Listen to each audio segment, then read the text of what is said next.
البوتين يمكن يصرخون من صنعاء، كانوا يقولون الموز لأمريكا، الموز لإسرائيل، وبصوت عالي وشجي.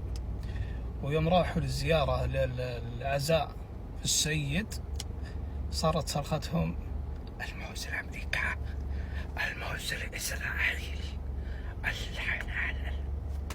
صار صوتهم جدا خافت وغير مسموع، الواحد ما يسمع اللي بجنبه.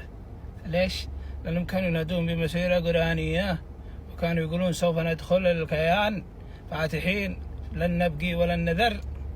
ويوم وصلوا عند الكيان ما بينهم وبين الكيان الرصيف صارت الصرخة الموز لأمريكا.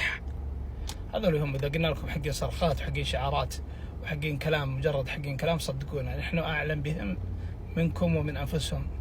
لذلك اصرخ يا بوتي، فإن صرختك لن تتعدى الغرفة اللي أنت فيها. أنت حق صرخات وآهات وونات، فأصرخ وتأوه وون. والله ما عندك ما عند جدتي. يا جماعة الخير افتحوا لنا حكام الحدود بقى ندخل.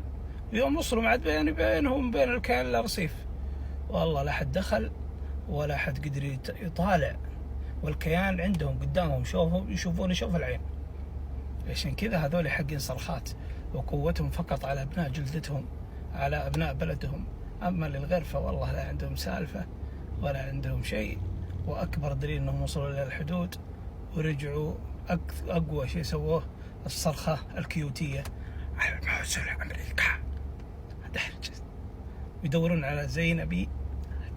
يلا.